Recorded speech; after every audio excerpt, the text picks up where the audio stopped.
Bismillahirrahmanirrahim. Assalamualaikum warahmatullahi wabarakatuh. Alhamdulillahirrabbilalamin. Allahumma salli ala Sayyidina Muhammadin wa ala alihi wa sahbihi wa salim azmain. Alhamdulillah, kami dari Yayasan Rubatul Khairat Kota Ternate di bawah pimpinan Al-Habib Abdurrahman bin Kamil As-Sagaf. Sementara ini kami lagi membangun gedung pondok pesantren Rubatul Khairat Madrasah Al-Ulya yang sementara dibangun, ya. Gedung lantai 3. Kami sangat membutuhkan dana infak dan sedekah dari jamaah bapak-bapak dan ibu-ibu. Bagi yang mau berinfak untuk melanjutkan pembangunan gedung pondok pesantren, bisa ditransfer di rekening Bank Syariah Indonesia atas nama Yayasan Rubatul Khairat. Nomor rekening 723563956. Terima kasih.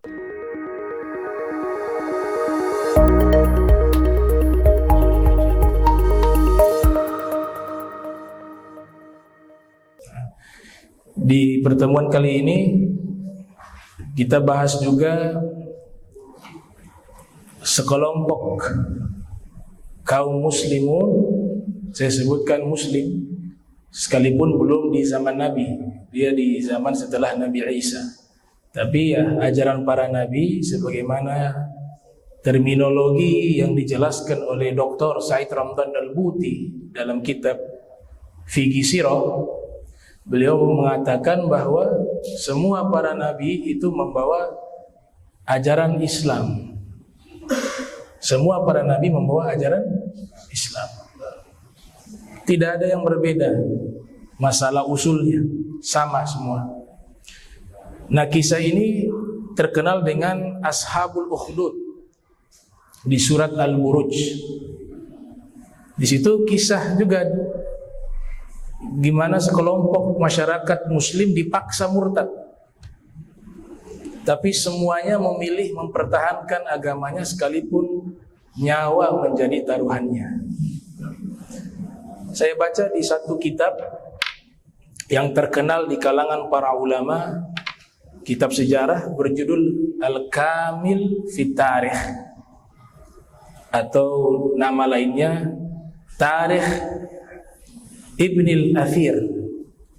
Ya, di situ dijelaskan kisah Ashabul Ukhdud sangat lengkap. Nah, kitab ini ditulis oleh ulama bernama Izzuddin Ibnul Athir. Saya perlu terangkan karena ada 3 ulama bernama Ibnul Athir. 3 ulama bernama Ibnul Athir dan hidup sezaman. Jadi Ibnul Athir ini ada saudara 3 orang, saudara kandung. Kesemuanya itu adalah ulama. Ya, dalam kitab At-Turath itu diterangkan, dibedakan mereka dengan gelar. Ada yang pertama namanya Majduddin. Lakopnya itu ya, julukannya Majduddin. Ini yang paling kakak ini. Yang paling kakak. Beliau ini terkenal sebagai ahli tarikh dan juga ahli hadis. Di antara karya beliau di bidang ilmu hadis itu adalah An-Nihayah fi Gharibil Hadis. Kemudian karya beliau lainnya Al-Mukhtar min Manaqibil Akhyar. Kitab ini baru dicetak nih. Dulu bentuk manuskrip, tapi sekarang alhamdulillah sudah dicetak menjadi kitab tentang biografi para sufi. Itu karya daripada Ibnu Athir. Majduddin. Ini yang paling kakak. Nama aslinya atau nama beliau itu Al-Mubarak, ya, bin Muhammad bin Abdul Karim. Lahir 544 Hijriah, wafat 606 Hijriah. Mereka ini asli orang Syam, tapi akhir hayat bermukim di Irak, wafat di Mosul.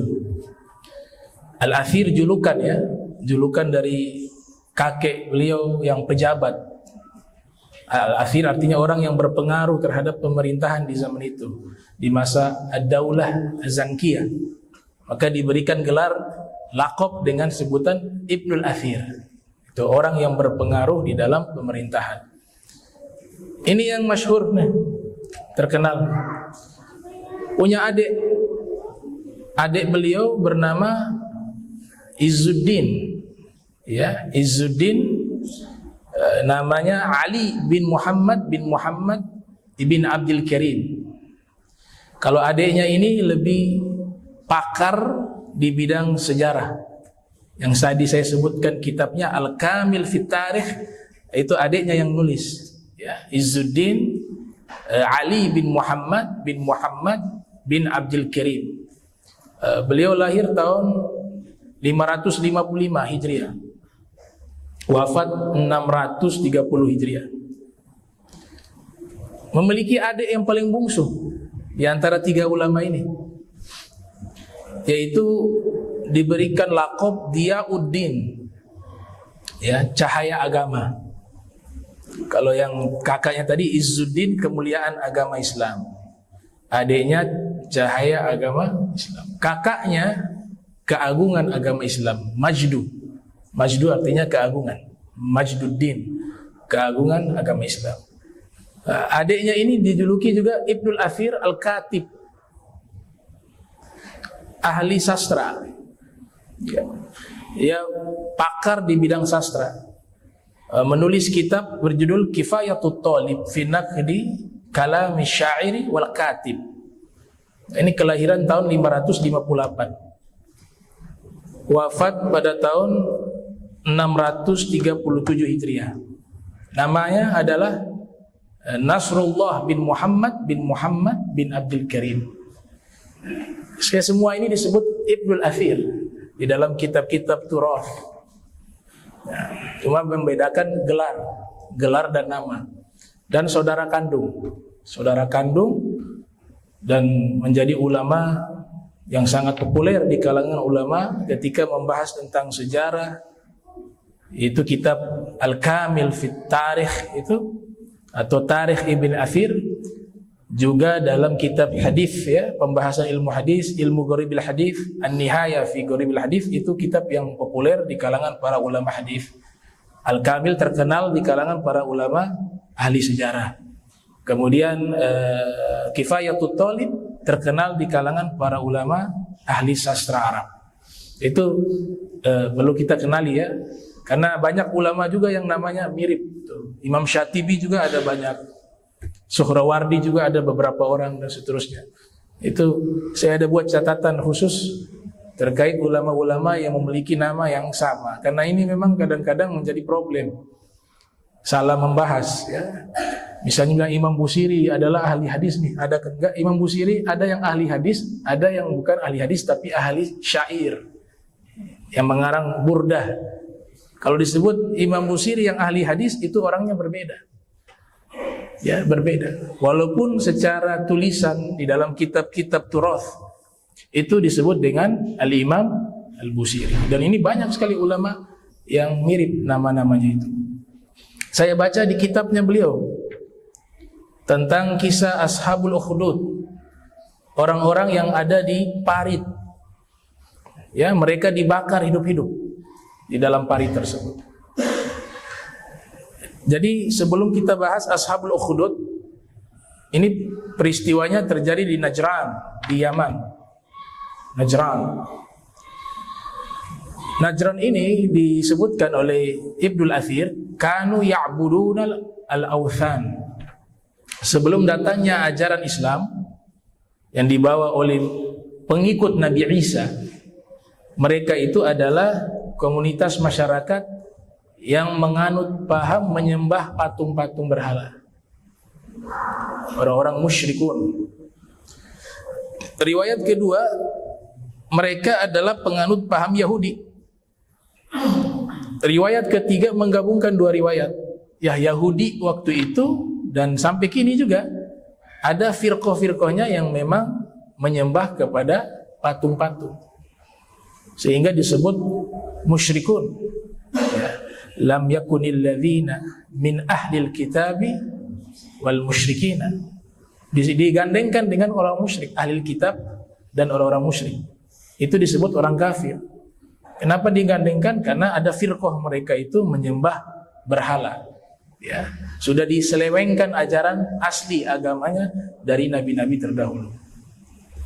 Yang menarik, Najran ini sebelum masuknya Islam itu ada seorang dai namanya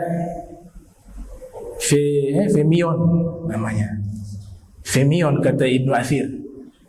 Femion ini Ibnu Athir terangkan di situ, inna rajulan min baqaya ahli din Isa.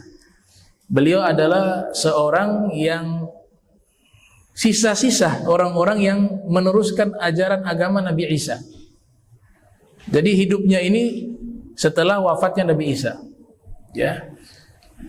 Dan ini orang soleh kata Ibnu Athir.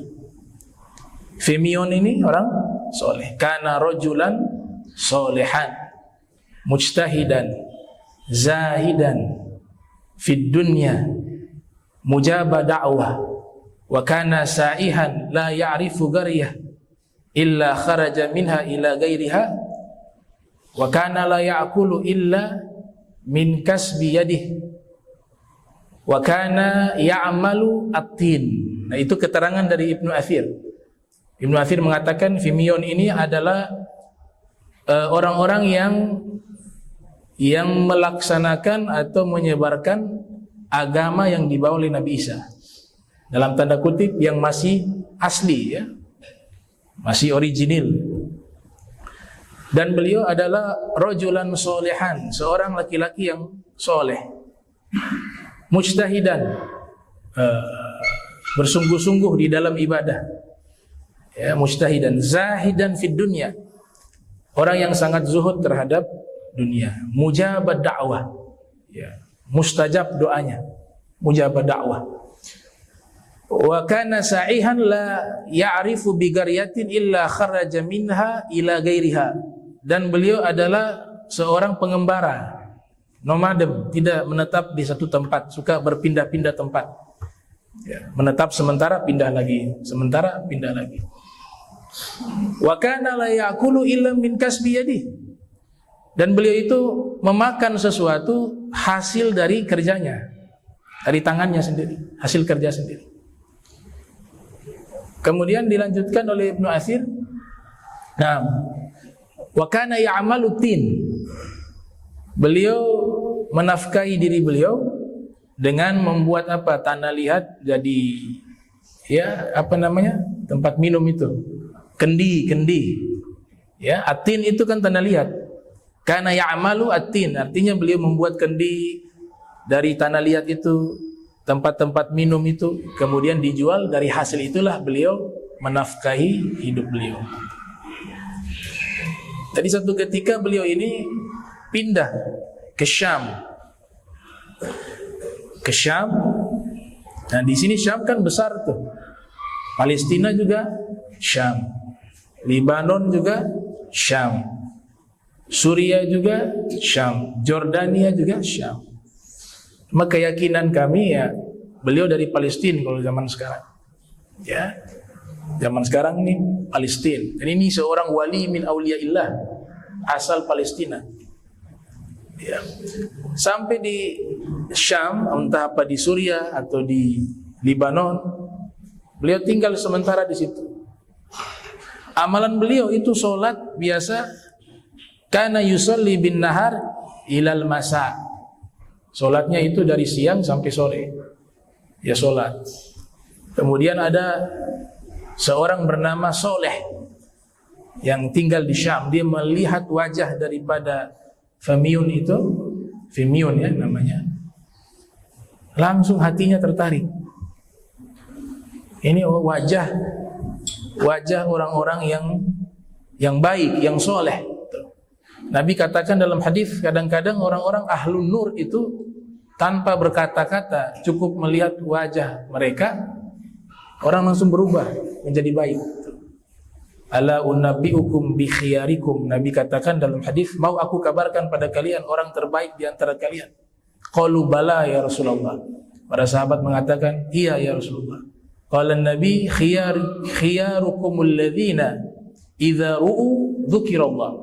Orang-orang terbaik di antara kalian jika dilihat wajah mereka langsung ingat Allah. Nah, ini seperti ini ciri-cirinya. Dia lihat nih soleh ini, lihat wajahnya Femiun itu langsung tertarik. Ketika dia saksikan mungkin ingin berkenalan, Femiumnya lagi sholat, lihat ada tinninun, ada ular besar datang. Ya, tinninun itu kalau bahasa leksikal kamus itu ular naga. Bahasa Arabnya tinninun.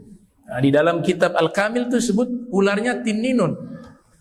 Ya, ular naga besar mau menghampiri, mendekati Femiun. Ketika mau mendekati, Femiun lagi sholat, dia doa minta agar ular itu mati. Saat itu juga mati itu ular. Ini disaksikan oleh Soleh. Soleh menyaksikan. Di saat itu Soleh menyaksikan, dari jarak jauh dia berteriak, ada ular. Dia tidak tahu bahwa ular itu sudah mati. Hanya dengan doa lagi. Dalam sholat dia doa agar ular itu mati. Tapi kalau kita, Nabi suruh bunuh. Sebenarnya doa kita juga gak mustajab. Uqtulul aswadain fi sholah al-hayyata wal agrab. Bunuhlah dua hitam di dalam sholat, kata Rasul, yaitu ular dan kalajengking. Nabi gak suruh doa. Kalau beliau doa saja, gak perlu bunuh, doa mati. Subhanallah, habis sholat, ini Soleh minta ingin jadi murid. Singkat cerita, pengen jadi murid. Baik, diterima jadi murid. Jalanlah dua-dua nih, melakukan perjalanan. Sampai di satu tempat, ada seorang, dia punya anak buta, anak masih kecil. Riwayat masih bayi, anak itu buta. Dalam riwayat yang lain, ya sudah usia 4 mungkin atau 5 tahun. Anak itu buta dibawa oleh sang ayah, minta kepada Femiun itu untuk mendoakan agar matanya itu disembuhkan oleh Allah Subhanahu wa taala. Ternyata dia doa sembuh. Saat itu juga bisa melihat. Maka sang ayah bertanya, "Kamu ini bawa ajaran agama apa? Kok begitu luar biasa? Sekali doa diijabah oleh Tuhan." Dia mengatakan, "Saya membawa ajaran agama Nabi Isa alaihissalam." Masuklah Islam. Jalan lagi mereka. Sampai di satu wilayah, ternyata ketemu sekelompok orang jahat. Ditawanlah Femiun dengan Soleh tadi. Kemudian dijual menjadi budak. Sampai akhirnya dibeli oleh orang Najran. Dibawa ke Najran. Soleh juga dibeli oleh orang Najran. Ketika dibeli oleh orang Najran, Femiun ini tuannya orang kaya di Najran. Kemudian disediakan dia rumah sendiri. Tiba waktu malam tanpa lampu, sang tuan melihat rumahnya Femiun itu bercahaya tanpa ada lampu. Maka dia mendekati rumah itu, dia saksikan Femiun ini sedang sholat. Tentu dengan cara sholat syariat mereka, ya, saya tidak tahu caranya bagaimana. Tapi bahasanya situ kana yusolli. Kana yusolli, beliau sholat. Takjub dia sholat bercahaya. Habis sholat, sang tuan mengatakan, "Kau bawa ajaran agama apa?" "Saya melihat cahaya ini rumah yang tidak ada lampu jadi bercahaya." "Itu apa tadi?" Dikatakan itu sholat. "Saya bawa ajarannya Nabi Isa." Akhirnya sang tuan, kalau gitu saya merdekakan kamu. Saya ingin jadi muridmu, mengikuti ajaran agama. Masuk lagi Islam. Berita tersebar bahwa beliau ini bisa menyembuhkan orang sakit dengan doa. Maka mulailah orang-orang Najran datang satu persatu, didoakan sembuh. Punya keluhan sakit ini didoakan sembuh. Kemudian orangnya memang akhlaknya sangat baik, ya, tertariklah ini masyarakat yang ada di Najran. Najran masuk wilayah Yaman, ya. Kalau Saudi ibu kotanya Riyadh. Riyadh itu zaman dulu Yamamah, tuh, tempat nabi palsu tuh. Ya, Musailim al-Kadzab, Bani Hanifah itu Yamamah. Yamamah zaman sekarang namanya Riyadh. Nama tempatnya. Itu menurut Dr. Fauqi, ya, dalam kitab Atlas Hadis Nabawi. Akhirnya satu negara itu, anggaplah negara atau satu kota itu semuanya Islam di tangan satu orang. Saya dapat catatan, ya, catatan itu yang mengislamkan Bangladesh dulu itu satu orang dari Yaman saja, satu orang. Dia mampu mengislamkan satu negara, satu orang. Kalau kita di sini kan istilahnya wali songo, kalau di Jawa. Ini Femiun, hanya satu orang dia mampu mengislamkan Najran. Sedangkan Najran ini mereka penyembah berhala. Akhirnya masuk Islam lah mereka. Nah, inilah awal mula keislaman orang-orang Najran. Dan jumlahnya kurang lebih ada 12.000 yang masuk Islam. Wih, pahalanya berapa? Ya. Nabi katakan, kau berikan petunjuk li'an yahdi Allah bika rajulan wahidan khairun laka min humri na'am. Rasul katakan kepada Imam Ali bin Abi Thalib, Al-Imam Ali bin Abi Thalib, wahai, ketika mau mengirim ke Khaybar, kalau kau berikan petunjuk satu orang masuk Islam atau dapat hidayah, itu lebih baik daripada unta merah. Satu orang. Unta merah itu, kata Imam Nawawi dalam Syarah Muslim yang lahir 631 Hijriah, beliau mengatakan kendaraan paling mewah di zaman itu. Sekarang cari mobil yang paling mewah itu kalah. Khairun berarti kalah. Ya, satu orang dapat petunjuk lebih baik daripada kendaraan yang paling mewah. Nah, ini dia masukkan mereka Islam. Fir riwayah 12.000 orang. Wa fir riwayah 20.000 orang. Hanya beliau sendiri. Dari sinilah nanti terhubung dengan kisah yang disebut apa namanya? Ashabul Ukhdud di surat Al-Buruj. Dan kisah ini tawatur, ya, mutawatir. Kalau antum baca di dalam tafsir Al-Quran, ya, bisa baca tuh tafsir Tobari, tafsir Ibn Kathir, tafsir Qurtubi, tafsir Al-Bagawi, tafsir Ar-Razi, tafsir Baydawi, ya. Itu setelah menjelaskan surat Al-Buruj atau di saat menerangkan tafsiran surat Al-Buruj, pasti menjelaskan kisah Ashabul Ukhdud, karena itu memang kisah yang ada di surat Al-Buruj dan hampir sama semua, mutawatir. Menurut siapa? Al-Muwarrikhun wal Mufassirun, ahli tafsir, ahli sejarah. Kalau ilmu hadis namanya al-hadis al-mutawatir, ya. Al-hadis mutawatir itu sedikit, dia hanya 310. Jumlahnya hanya 310. Jadi hadis itu secara garis besar terbagi dua. Ada al-hadis mutawatir, ada al-hadis ahad. Al-hadis al-mutawatir ini diriwayatkan oleh banyak orang, istilahnya begitu. Jumlahnya itu belum ada yang menyepakati. Yang penting dia di atas 3. Di atas 3 orang. Jadi 3 orang meriwayatkan, di atasnya itu disebut hadis mutawatir. Ya, ada yang mengatakan harus 10 orang ke atas. Bahkan ada yang mengatakan hadis mutawatir itu harus diriwayatkan 300 orang. Maka disebut dengan hadis mutawatir. Itu hanya 310 hadis. Yang kedua hadis ahad.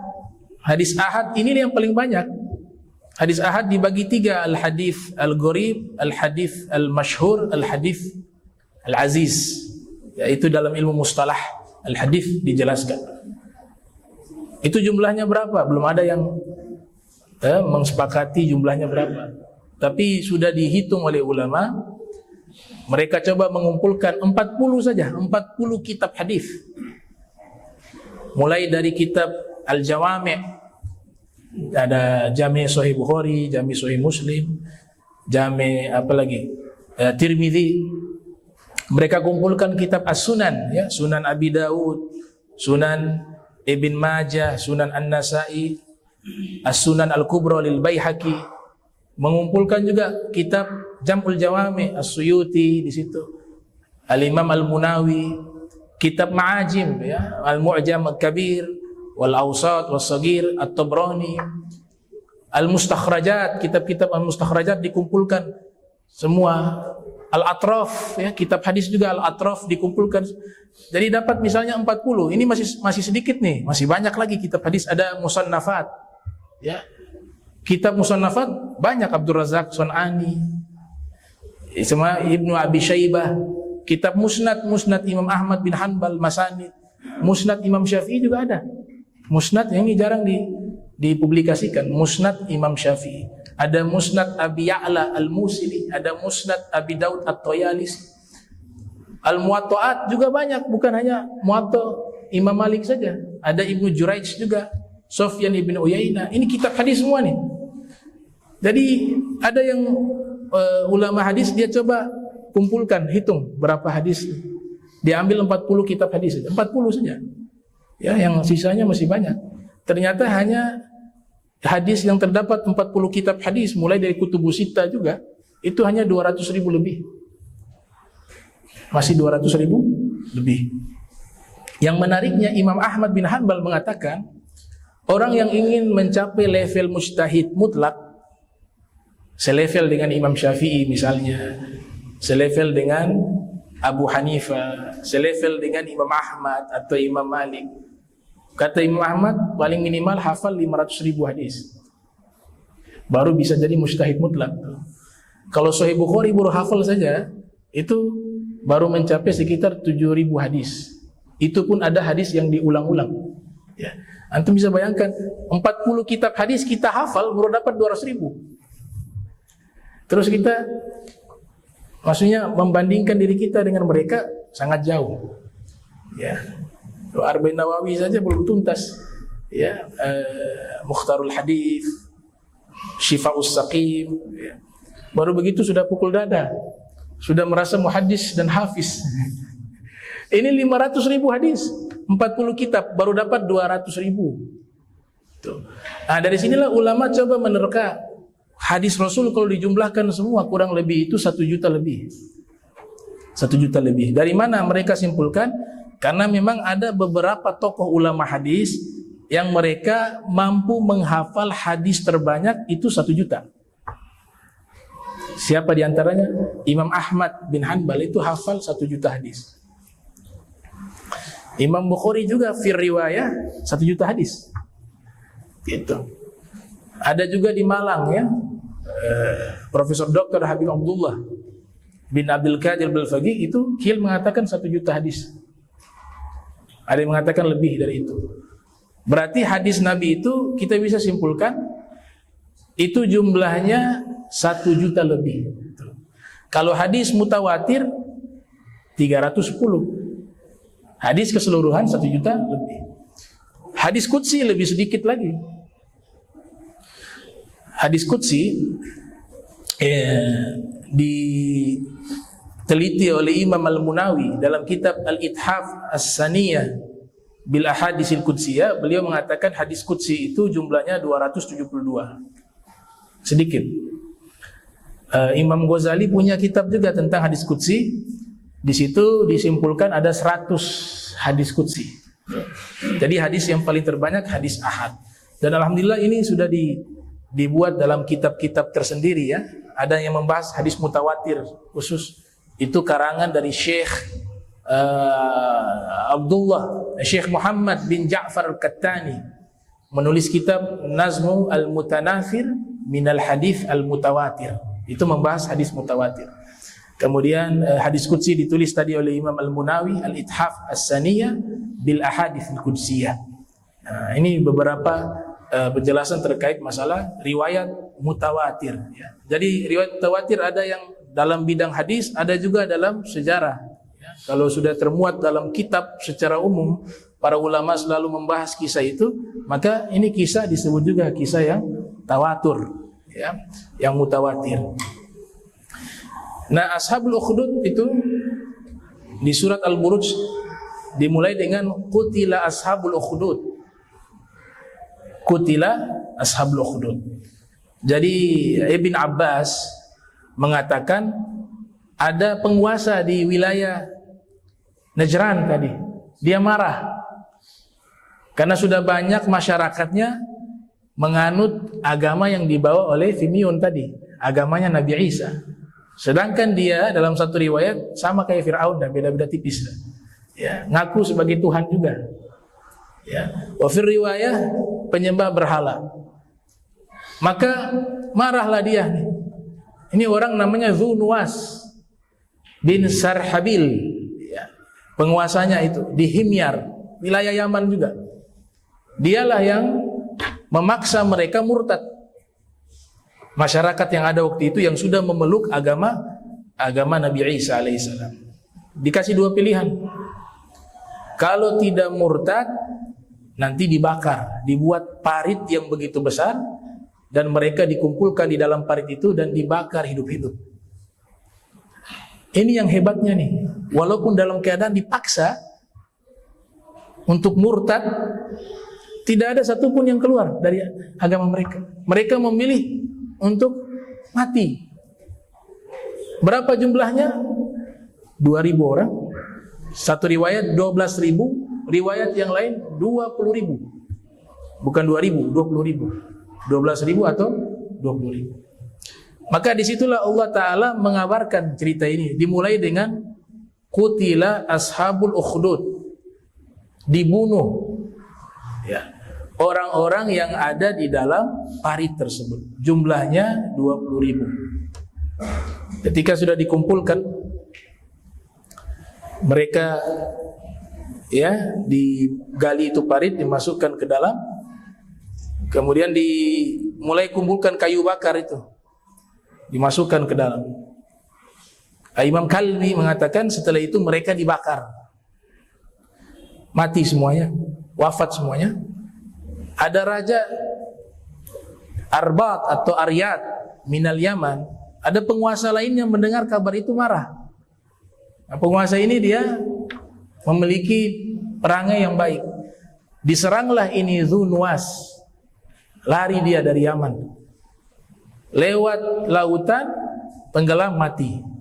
Tuh, ini riwayat disebutkan di dalam kitab Al-Kamil fi Tarikh. Menurut Imam Kalbi, matinya tenggelam. Ya, Imam Kalbi mengatakan tidak. Imam Kalbi mengatakan dibunuh oleh orang bernama Abdullah namanya Syekh, atau bukan Abdullah. Nama Abdullah bin Yamir. Itu yang membunuh daripada Dzunuwas. Ya. Saya lupa nama belakangnya. Pokoknya nama awalnya Abdullah. Abdullah, dan kuburannya itu pernah ditemukan oleh Umar bin Khattab. Umar bin Khattab waktu menggali tanah temukan kuburan itu, dan Umar bin Khattab mengatakan dia yang membunuh raja yang zalim itu, Dzunuwas itu. Itu namanya Abdullah siapa saya lupa, itu nanti bisa dicek tuh. Ya, matilah di situ tuh Raja Dzunuwas. Dia mati tenggelam. Dan ini jarak, kata Ibnu Abbas, masa peristiwa Ashabul Ukhdud dengan lahirnya Nabi Muhammad sallallahu alaihi wasallam itu 70 tahun. Jadi peristiwa itu dengan jarak dari kelahiran Rasul itu 70 tahun. Berarti tidak terlalu jauh jaraknya. Dibunuhlah mereka 20.000 orang itu. Qutila ashabul ukhdud an-nari dzatil waqud. Api dinyalakan berkobar. Ar-Rabi bin Anas mengatakan Allah berikan kemuliaan kepada mereka. Dalam riwayatnya Rabi bin Anas, waktu mereka dilempar ke dalam api, jadi api dinyalakan terlebih dahulu. Ini riwayat Rabi bin Anas. Sudah dibakar, dinyalakan itu api, makanya Allah sebutkan an-nari dzatil waqud. Apinya menyala. Setelah itu mereka dilempar ke dalam api yang menyala. Kata beliau, Allah muliakan najjallahul mu'minin, Allah muliakan mereka orang-orang beriman biqabdi arwahihim qabla an tamassahum an-nar. Jadi sebelum masuk ke api mereka sudah dicabut nyawanya oleh Allah, sehingga tidak merasakan kesakitan terbakar oleh api. Jadi masuk sudah meninggal itu. Waktu dilempar sudah dicabut ruhnya mereka satu persatu. Masuk ya tinggal jasad saja. Itu Allah muliakan mereka orang-orang beriman. An-nari dzatil waqud. Idhum 'alaiha qu'ud. Idhum 'alaiha qu'ud. Nah, ini nanti jadi dalil apa? Salat hadis mengatakan ya, riwayat Ibnu Umar wa ghairuhu dan sahabat lain kalau tidak salah itu ya, mengatakan bahwa Nabi kalau salat meletakkan tangan ala sadrihi. Ala, itu kalau diterjemahkan awal ya secara teks itu di atas dadanya. Akhirnya jadinya di atas dada begini. Karena memahami kata ala hanya memahami di atas dada. Padahal kata ala itu kalau dibahas oleh pakar bahasa Arab dunia namanya Ibnu Hisham Al-Misri dalam kitab Muqnil Labib an Kutubil A'arib, itu kata ala maknanya sangat banyak. Bukan hanya di atas, tapi di samping, di bawah juga bisa kata Allah. Maka disitulah Imam Nawawi, Ibnu Qayyim mengatakan ketika menerangkan Nabi kalau sholat meletakkan tangan di atas dada, bukan artinya di atas dada, tapi di bawah dada. Makanya diberikan keterangan oleh Imam Nawawi, yaitu tahta sadr fauqa surah, di bawah dada di atas pusar. Dari mana dalilnya? Ayat tadi itu, idhum 'alaiha qu'ud. Mereka duduk di atas api, nggak bisa diartikan di atas api. Paham tidak? Ini mereka ini adalah pasukan dan raja tadi Dzunwas. Jadi mereka memasukkan orang-orang beriman ke dalam parit yang sudah dibakar itu. Itu mereka duduk di samping.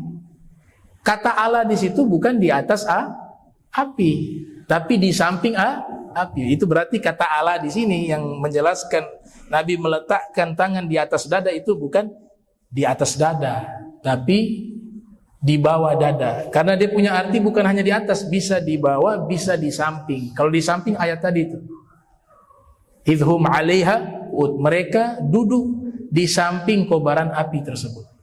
'Alaiha. Ketika dibakar itu mereka duduk, dibuat kursi. Mereka jadikan semacam tontonan hiburan, dibakar satu persatu. Kalau dalam riwayatnya Imam Mujahid mengatakan kanu qu'udan 'alal qara'is 'indal ukhdud. Mereka duduk di atas kursi-kursi mereka di samping parit-parit tersebut sambil menyaksikan. Maka di ayat lanjutannya apa? Ya, idhum 'alaiha qu'ud wa hum yaf'aluna bil mu'minina, ya. Ala mu'minina syuhud. Awalnya apa tadi? Wa hum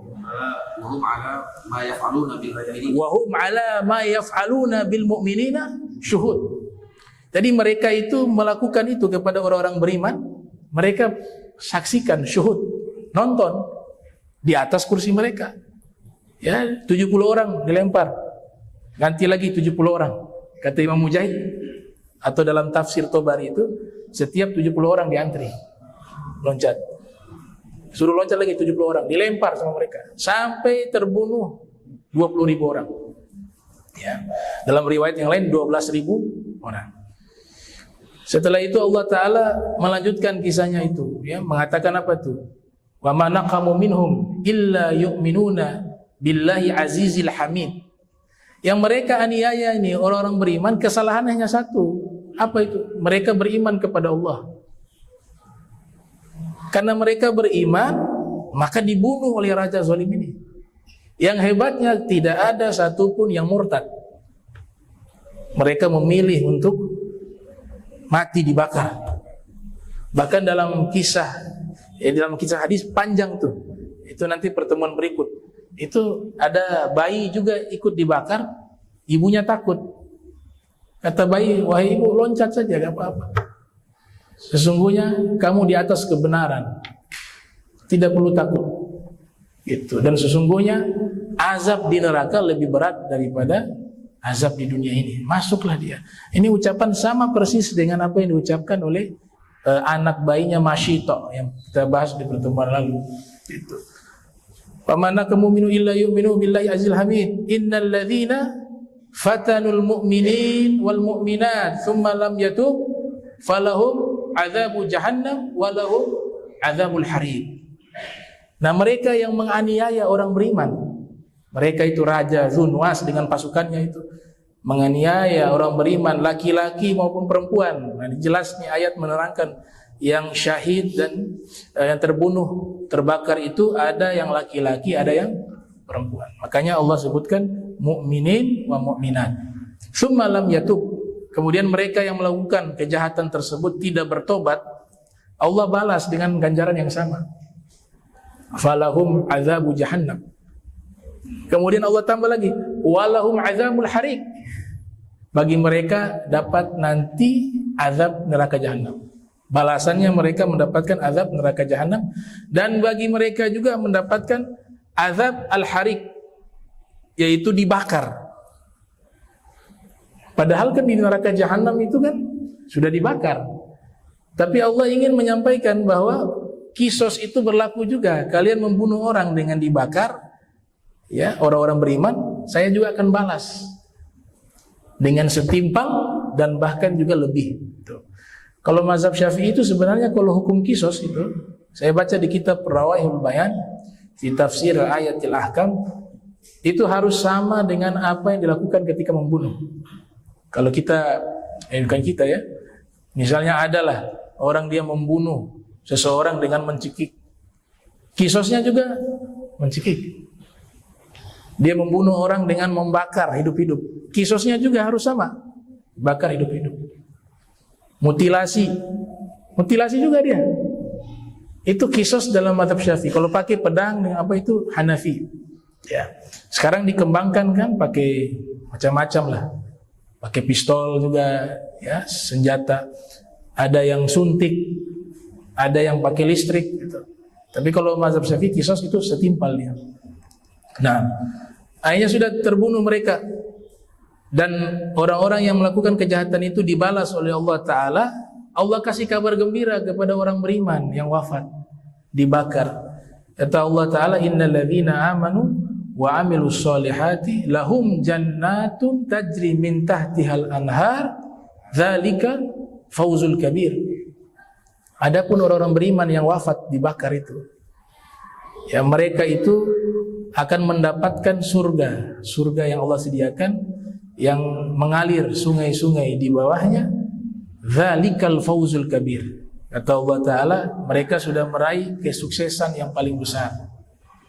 Semuanya tuh yang dibakar itu Allah katakan sukses.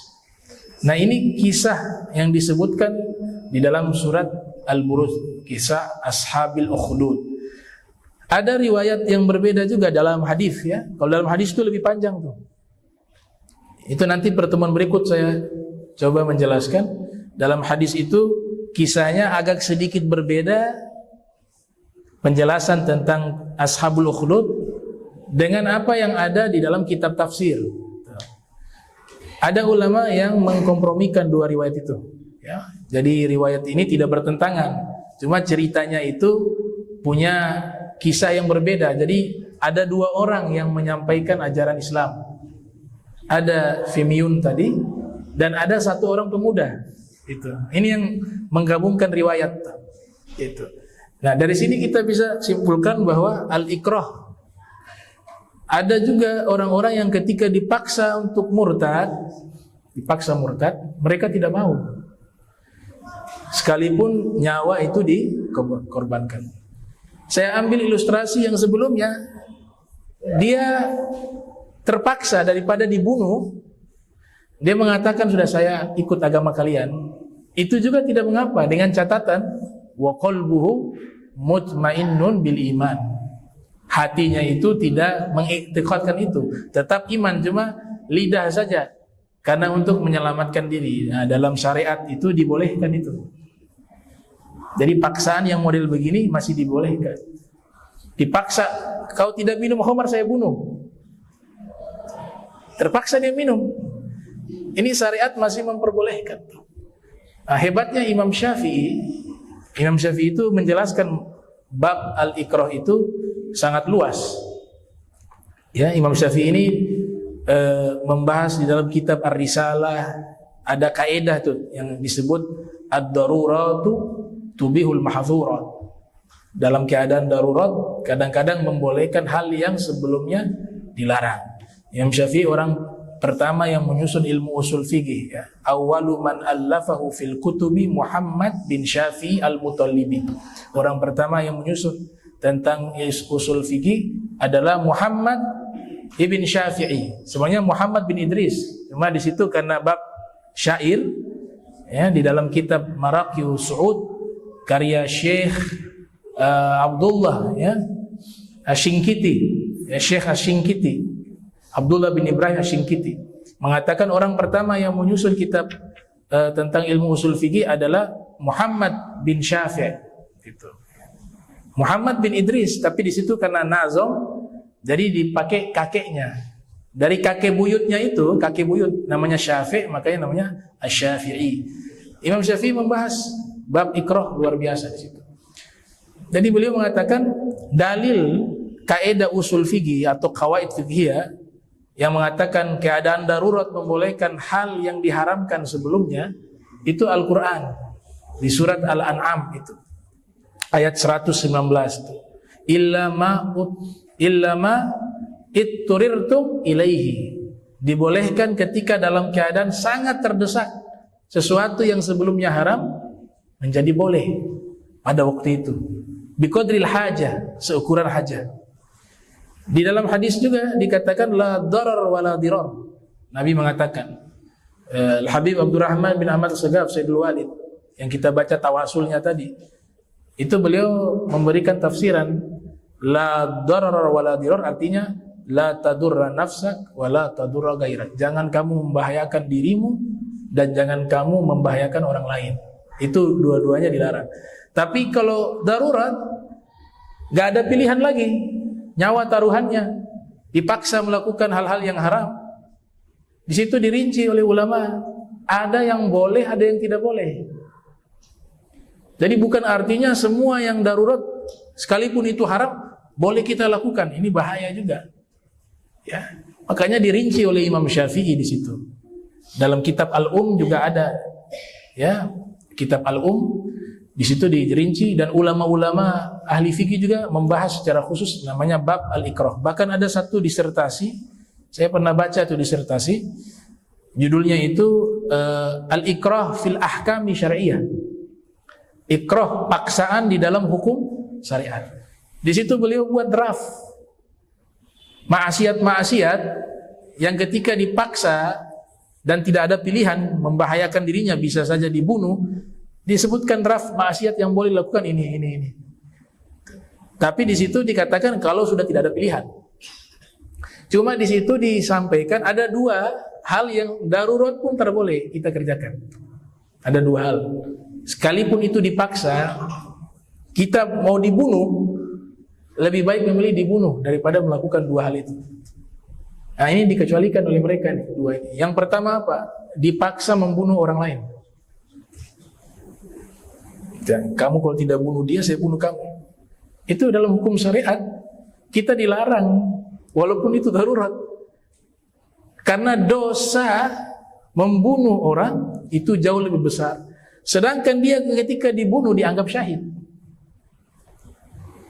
Man qutila duna malihi fahuwa syahid. Siapa yang terbunuh karena membela hartanya, dia syahid, kata Rasul. Man qutila duna ahlihi fahuwa syahid. Siapa yang terbunuh karena membela keluarganya, fahuwa syahid. Man qutila duna nafsihi fahuwa syahid. Siapa yang terbunuh karena membela diri, dia juga syahid. Ya. Artinya diserang dia. Kalau carok kemarin tuh ya, nah, carok itu jelas tuh dalam hadis tuh, emosi sesaat. Nabi mengatakan izal taqa al muslimani bisayfaihima fal qatil wal maqtul finnar. Kalau ada dua orang muslim berkelahi, dua-duanya bawa pedang, kemudian terjadilah perkelahian, pertengkaran. Kata Nabi, yang membunuh maupun yang dibunuh, keduanya dalam neraka. Sahabat mengatakan, wahai Rasul, yang membunuh masuk neraka ini wajar. Tapi wa ma balul maqtul. Tapi yang kami heran, kok yang terbunuh juga masuk neraka. Apa kata Nabi? Innahu kana harisan ala qatli sahibi. Yang terbunuh itu juga ada niat membunuh. Cuma dia kalah saja waktu berkelahi itu. Padahal dia punya niat juga membunuh itu. Makanya ini beda ini, bukan syahid ini, ya. Syahid itu membela, ada maling masuk ke rumah, dia bela keluarganya atau dia terbunuh dan seterusnya. Ya, jadi harus berani, itu disebut oleh Ibnu Maskawi, berani itu dia berada di tengah. Namanya at-tariqah al-wusta. Ini teorinya Ibnu Maskawi. Jadi Islam itu selalu mengajarkan moderat. Kalau terlalu berani tanpa ada lihat keadaan situasi, maka namanya bukan berani, nekat. Iya kan? Nekat. Tahu musuh banyak di situ, dia sok-sokan sendiri ke sana. Nekat. Jadi akal tetap digunakan. Kalau terlalu hati-hati, tidak berani, pengecut, jelek. As-syaja'ah, tengah. Dia tidak nekat, dia juga tidak pengecut. Posisinya di tengah. Itu namanya at-tariqah al-wusta. Maka itu yang dilarang. Sekalipun kita dipaksa, ulama sepakat, gak boleh kita membunuh orang karena dipaksa oleh orang. Kemarin kan yang polisi itu kan dipaksa, tembak. Itu dalam hukum Islam gak boleh. Sepakat semua ulama, Imam Syafi'i, Imam Ahmad, karena kita sudah mengorbankan nyawa orang. Nyawa kita aja dikorbankan, syahid kita dibunuh orang.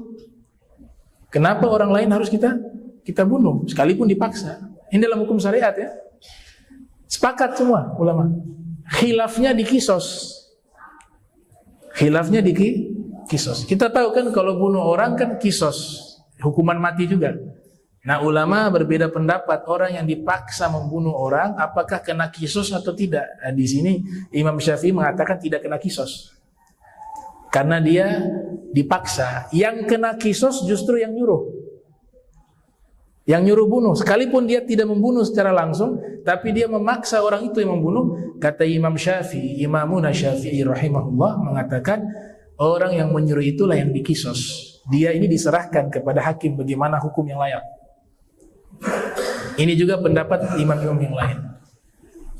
Ngeri itu, satu nyawa itu Allah sebut membunuh satu orang seperti membunuh seluruh manusia di bumi ini. Dosanya seukuran itu. Annahu man qatala nafsan bighairi nafsin aw fasadin fil ardi faka'annama qatala an-nasa jami'a. Orang yang membunuh satu jiwa tanpa hak, atau orang itu tidak melakukan kerusakan di bumi, al-bughat, maka seakan-akan dia telah membunuh seluruh manusia yang ada di bumi ini. Menariknya Allah menyebut bukan mukmin, tapi nafsin, syamil am, umum.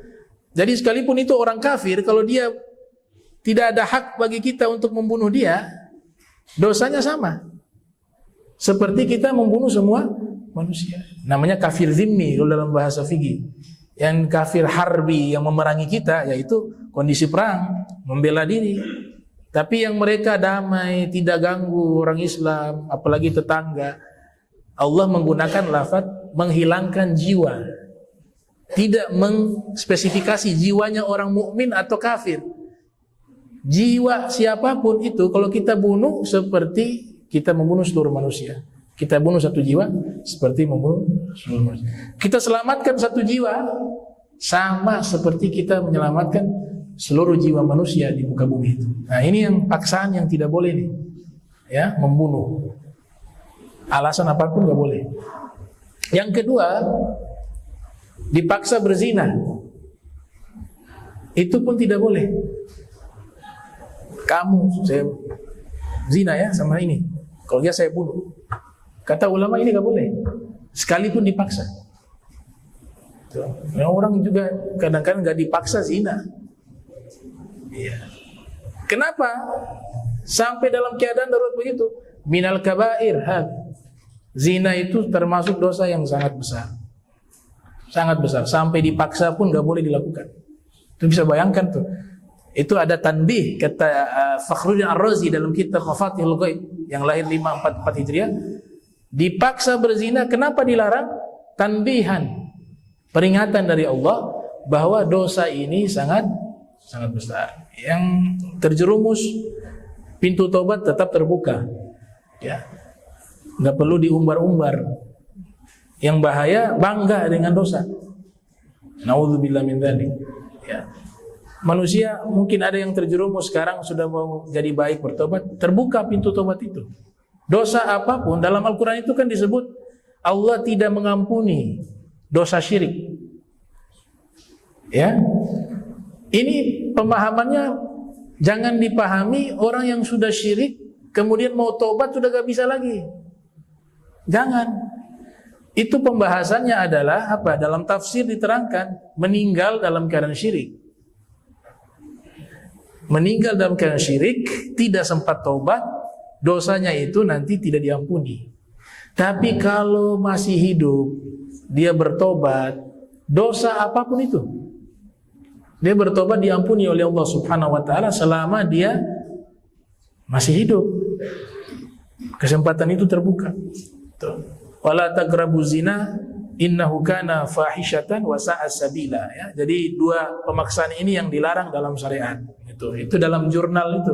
Kitab namanya Al-Ikrah fil Ahkami Syar'iyyah. Nah, insyaallah pertemuan berikut kita masih membahas Al-Ikrah, ya, tapi dari keterangan hadis Rasul Muhammad SAW terkait kisah Ashabul Ukhdud.